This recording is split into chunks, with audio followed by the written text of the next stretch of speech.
In the 70 years of KTBS, we've seen some of the greatest athletes in the world in every major sport come from right here in the 318. Telling one story on all of these athletes is an almost impossible task, so I called in a little help and took a trip to the Louisiana Sports Hall of Fame.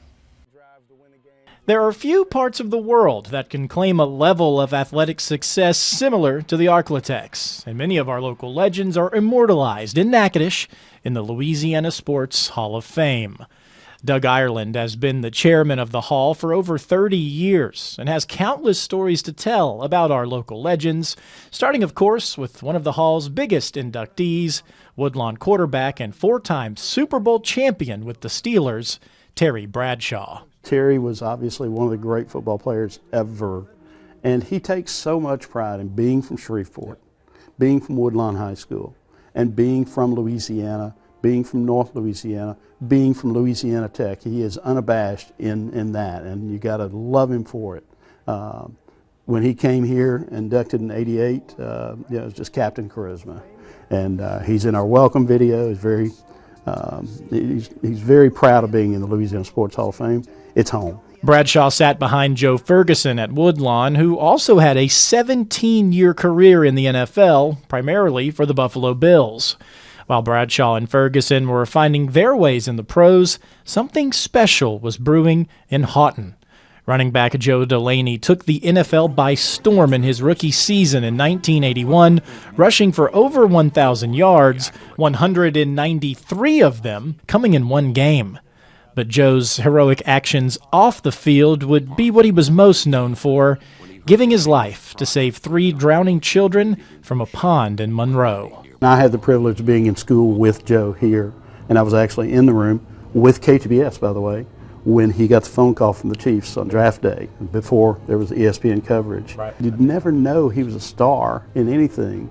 He was more concerned about taking care of Joanne, the kids, and being a great friend and teammate, and that's who he was. And so when he died, I was in Lafayette, and I remember, obviously, we were all shocked. Right.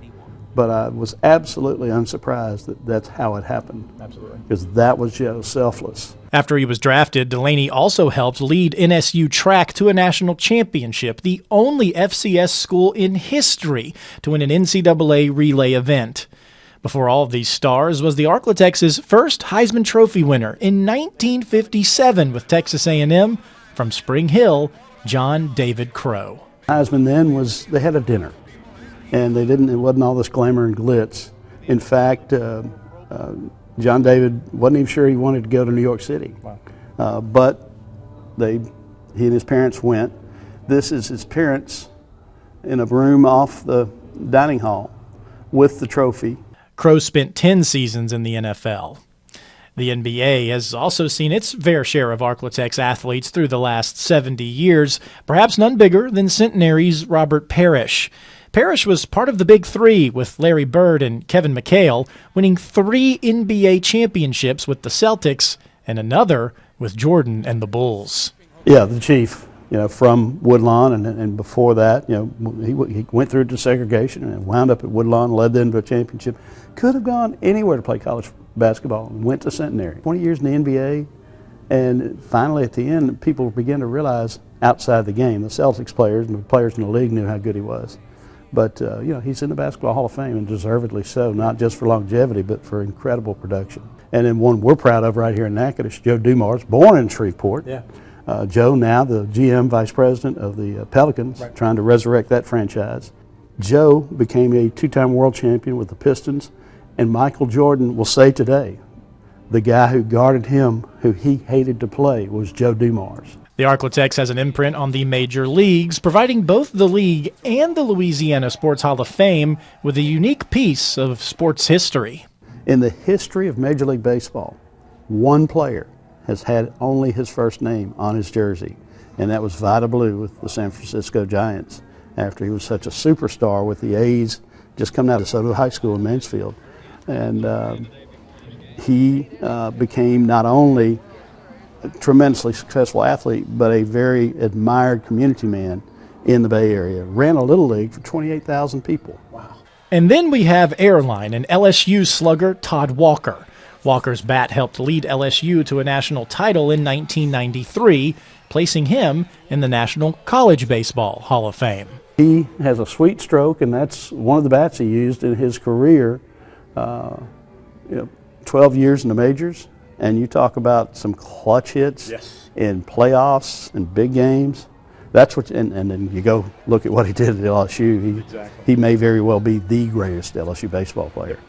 And you can't tell the story of golf without the city of Shreveport, starting with Tommy Bolt winning the U.S. Open in 1958. He was followed by Hal Sutton and David Toms. Sutton and Toms both won a PGA championship, with Toms' record score of .265 standing for 15 years. Hal and David are certainly the two that we know in our generation, and both Ryder Cup players, both major champions, and both multiple champions. And then here's David's Ryder Cup bag from the Belfry, and there's a lunchbox with Hal Sutton on it. In our greatest moments video, we have the shot, the 5-iron that he hit to beat Tiger in the Players Championship. Be the right club today. Yes! It's iconic. Iconic. A perfect word to describe our ever-growing list of Arklatex sports legends of the past, present, and future.